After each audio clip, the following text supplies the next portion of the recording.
Hello, welcome in episode 4 of the Killer Bees podcast for the first time. I almost said second to none podcast. Oh, what? That's my other podcast. But we're going to talk about a lot of stuff today. I'm Brad, he's Brody. And the conversation today will be largely about things we couldn't or wouldn't cover on the second to none podcast, the A State podcast each week. Uh, Folks have been asking. There's always a little bit of wrestling talk Yeah. sprinkled in with some A State and other things. Today, spoiler alert, is probably the bulk WB talk hmm after the Royal Rumble yesterday. Yes, we had to stay away from spoilers all day. So let's talk people through our day to get to watch the Royal Rumble. Okay. Uh, because, and I'll talk a lot more about this in a bit. The Royal Rumble, uh, my second favorite event of the year, if not first, on the Yeah. WB calendar, was in Riyadh, Saudi Arabia. So it started at 1 o'clock yesterday when the A State men's game started at 2. Yeah. That's a problem. It's bad. I wanted to look on my phone so bad, so bad. I mean, we're all bad on our phones, and obviously people his age or he is really bad because you live on YouTube. That's where all these kids, like he's sitting No. there holding it right now, all these people his age, they all consume their content in these short bursts on YouTube, like you're watching this. But they don't watch TV. I mean, they watch YouTube, and so he would have seen spoilers come across. I would have been on Twitter 100 times yesterday in a normal day. Couldn't because spoilers would come across. Yeah. So we had to completely unplug Yes, we did. to top matters off. Or on top of that, I had to go from the A State basketball game to host the first Jonesboro High School Athletics Hall of Fame ceremony. Ceremony was great. My part very small. Great ceremony. Happy to be there. I love stuff like that. But that just added on to the amount of time that we had to stay spoiler free. It, and and also Stuart, my younger brother, Yeah. and our friend Trey, Trey they were Dortch. watching it, and when we got home from the game, it was still on. Yeah, we get home 3 hours and 45 minutes after the show started, and it's not over yet. So then it honestly looked like if you've ever seen the video where they're like trying to sneak someone into the WWE show that they didn't announce was going to be on it. Yeah. And it's like this. I'll tell this story on this because it's true. Number one, we just sat in my truck out in the driveway for Yes. like 10 minutes, Yes, we did. not going in. Finally, I said, "Look, I've got stuff we got to do here." I called the house, call mom from my phone and said, "Hey, you have to tell those guys they've got to pause it. We've got to go in. I have to change clothes. I've got another event to get." Yes. Then word is, all right, it's paused. So then we make our way in, covered up, faces covered, to not even see what's paused on the screen. I Stuart was like, he's looking, he's peeking, and I was looking down, and I had to get, and I was like, I can't go downstairs, so I got one thing of pretzels, and I just went upstairs. I will actually say this for my guy here. He had it worse than I did because having to go to another event, like there was no temptation, there was no chance to get on the phone. He had to sit here at home for 3 hours or more, knowing that show was over and still having to avoid spoilers. So I give it up to you. That you had it tougher than I did. I did, but the Rumble for me, what would you grade it number wise? I say B minus. Yeah, to me, B minus is a little generous. I'd go C to C plus. Now you let's go ahead and get your thoughts on the Rumble out of the way. I'll tell you now. First of all, I'll tell you, uh, he had Liv Morgan picked as his winner in the women's Rumble from the get go. Never Yes, got I off did. that. He said Liv Morgan will win the women's Rumble, Mm-hmm. and she did. Yes. Now he hedged his bet a little bit on the men's rumble. Mm-hmm.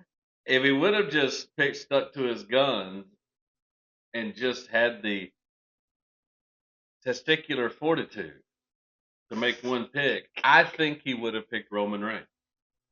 Can I be honest with you? What? I would have picked Braun. With one pick, you would have picked Braun Breaker. Yes, here's why. Here's why. Jay Uso, when he won last year, before he won, he had a title match against Gunther at Saturday Night's main event. Mm-hmm. Breaker had a title match against CM Punk on Raw at Stranger Things. That made me think they were going to pull a Jey Uso and Breaker wins. So officially, what he went with is he's picking either Braun Breaker or Roman Reigns, depending on which one of those two comes out second. Yeah, I said if Breaker comes before Roman, Roman wins. Yeah. Roman comes before Breaker, Breaker. We better be glad you made that change because obviously they did a bit of a swerve with Braun Breaker. All right. So who's the masked man? Attack Braun Breaker and cost him the Rumble. I think I know who the masked man was, like the person was. Okay. I think that actually was Logan Paul. Okay. Is that who it's going to be? I don't think it is. I think the masked man may be. I actually don't have an answer for that. Okay, good. All right. So you've given you your flowers on waiting to watch it. Yeah. On your prediction, nailed the women's, men's, kinda. Yeah. You've graded the show. Before I kind of go off on one here. Wait, time out. What do you want to say? So. You want to? Oh, you want to pivot topics? No, I just want to get this over with so we can start. During the Rumble, whenever we were watching it, the second trade of the season went down. It saw DeAndre Hunter. The NBA season. Yes, NBA. Saw DeAndre Hunter get traded to the Sacramento Kings for Dennis Schroeder and Keon Ellis, and Dario Saric and 2 future round picks go to the Bulls. It was a 3-team pick. You don't know. I guarantee you don't know 3 people in that on those people. So I've heard of DeAndre Hunter. You have? I've heard of Dennis Schroeder. Keon Ellis. No, probably not. So who he played for? Sacramento. Not anymore. And now Cleveland. No, not Cleveland. Okay. No, now Cleveland. Oh, now. DeAndre Hunter going to the Kings. Your career's over. Bye. Dario Saric going to the Bulls. Give it up for Chicago. They get 2 second-round picks. Then, after the season, they're going to send his tail to overseas. Then Dennis Schroeder and Keon Ellis going to the Cavaliers. Amazing. Because they're going to trade Lonzo Ball anyway. So, I overall grade this trade.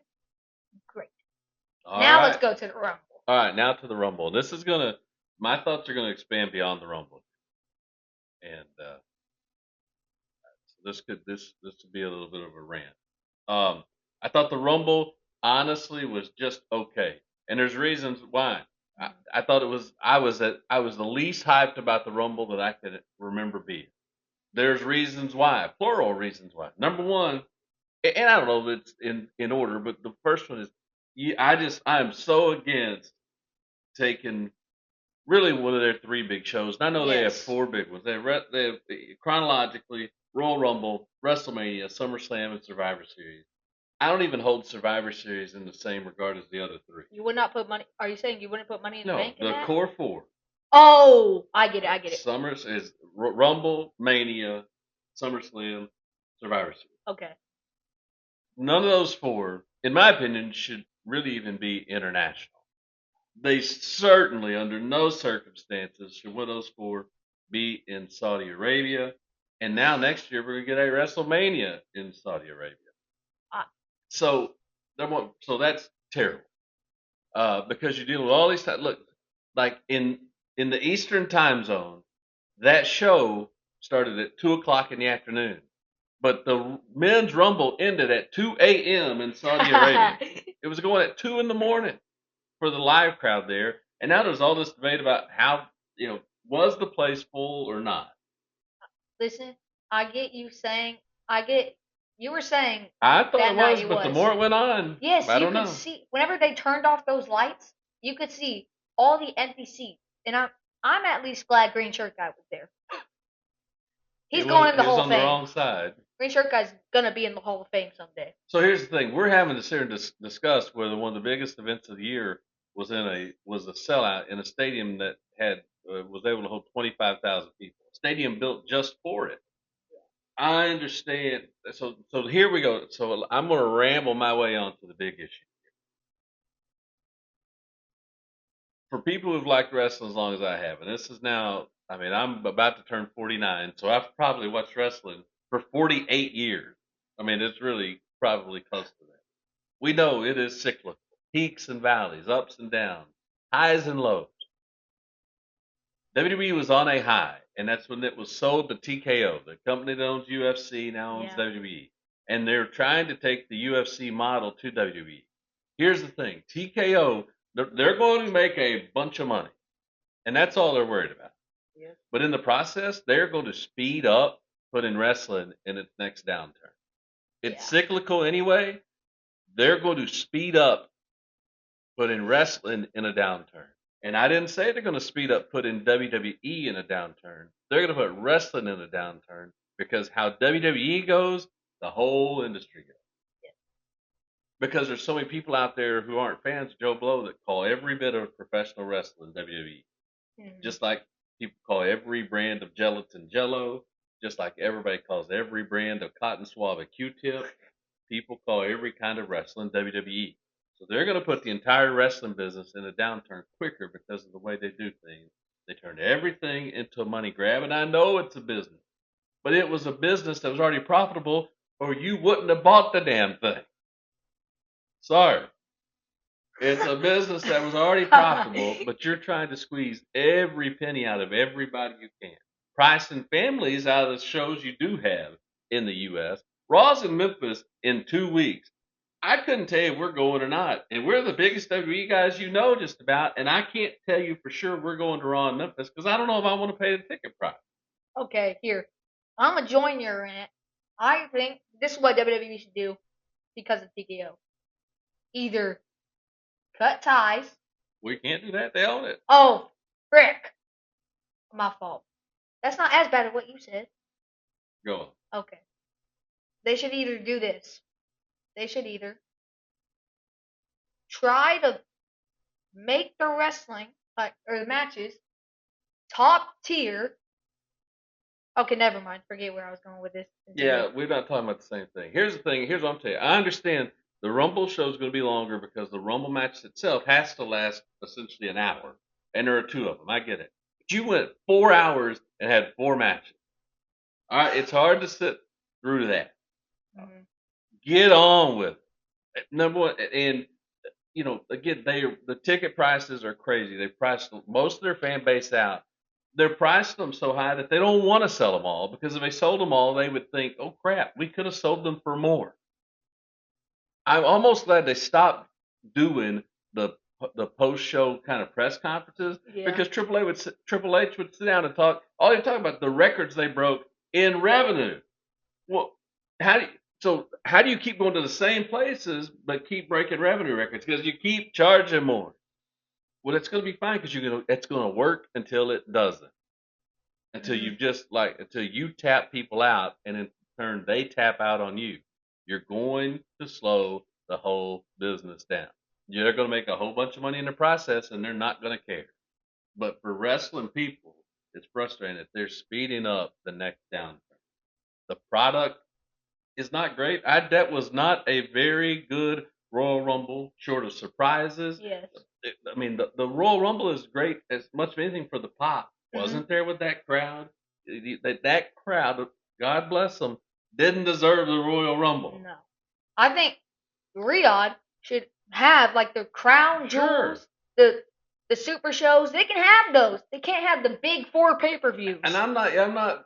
It's not even about political stuff. It's not about religious stuff. And I understand it's a whole other debate. And I get that it's. I mean, they're just giving you a blank check to come over there. That's fine. Yes. Send shows over there. Not those shows. Keep something sacred. I'd honestly be okay with the Money in the Bank being Riyadh. I'd be okay with that. I'd be fine. You could send Survivor Series on it. Yes. Don't put the Rumble Rumble. there. Don't put Mania there. Don't put SummerSlam there. Absolutely not. And you've already done it. You've already done it with one. You're getting ready to do it with the other, and you're screwing stuff up. And the thing about it is the people making the decisions are truly convinced don't. And that's not Triple H. Triple H is in charge of the content side. You can have a whole nother debate about whether that's good, bad, or indifferent. But he's not making those. He's having to play the cards that are dealt him. Yes. He has bosses too, and they're going to drive his business into a downturn with their business model that's just trying to make WWE like UFC. I actually feel like with the Riyadh stuff, it's going to get to a point where 3 shows a year, probably or more, will be in Riyadh. It's gonna be terrible. And side note, we're getting probably close to out of time here. Places like I'm okay. I mean, I can even live with this. But cities like Jonesboro, it's going to be a long time before we ever get another WWE show here, and that's okay. I understand. But as a matter of fact, the thing that will bring WWE back to cities like Jonesboro is when they get it all the way into that next downturn, and they're looking for a way to kind of start back up because their motto has been fewer shows, charge more for it, and that's okay. I'm not out here trying to push for the day where these wrestlers had to work 300 days a year. I'm not, but I'm just saying another kind of side note and side effect of that is it seems like Jonesboro are not going to get WWE shows for a long time. We'll have to see how long that is. To me, they're in a bad spot. And in my opinion, like you've messed up the Royal Rumble. And whether it's creatively, did being in Riyadh keep you from having many surprises? I don't know, maybe. But if it did, then shame on you for doing that because it was flat on surprises, on kind of big moments. We had Cody Rhodes kind of thrown out unceremoniously. Brock Lesnar eliminated and almost not even mentioned. And it was during Jey Uso's entrance. That's what made me so mad. A wrestler like Brock Lesnar deserves to be eliminated by at least 2 or 3 people. And you had guys, and I know they did SmackDown and other stuff too, but you had guys can go across the world to be in the Rumble for a minute. Yes. So basically, we had Mr. Iguana barely in there, and he was one of the surprises. Yeah, they and I'm okay that a couple AAA guys got the spot. That's okay, but just this was not a good run, and there's a lot of reasons. Can I say something else? During the men's rumble, I actually think La Parca lasted longer than LA Knight, and that's saying something. I'm glad we saw Royce Keys at the rumble, but his career is going to be over with because he drew number 14. 14. There's a long history of spot number 14 being cursed. Cursed. I can't go into that right now. It is. There is a whole video YouTube stuff about number 14 in the Rumble being cursed, and they gave it to the former Powerhouse Hobbs who debuted, and it's fine. Hey, great, debut him in the Rumble. Yes. They made Nova look great. Awesome. He needs that, right? He's going to be a star. They did some good stuff, but just overall, this is like your number 2 show. This starts the road to WrestleMania, and to me, you messed it up. Starting with taking the cash grab and making money over the product that you needed to put out in the Royal Rumble. Okay, let's make a quick word for a second about some of the performances. What do you think? What did you think about Javon Evans? He's a guy built to be in the Royal Rumble a long time. Crazy athletic. So his stock went up more last night, and that's great. Hey, you've been on Javon Evans a long time. His song literally describes him. The first few words. Your boy is bouncy. He is. All right. Speaking of bouncing, that's what we're going to do. Because I can keep going about this. I think you get the point. I'm not real happy with the overall direction of things right now. And I'm really, really slow to be critical because I'm live in a space in the world people are really, really quick to be critical. And that's not me, but they're on a slippery slope right here. Hey, both A-State teams at home this week. The women only have 3 home games left. First one's Wednesday night. Come cheer them on. Saturday, The men play at home against Bowling Green in the MAC Challenge. Wear red. Team's going to wear red, and we're going to give away youth replica jerseys. Kids are getting jerseys Saturday at the A State men's game. I think there's honestly I think even the biggest one's probably too small for you now. You're growing up, dude. That's what happens. So we'll see you guys uh, around First National Bank this week, and then we'll see what we have to yell about next week. Yep.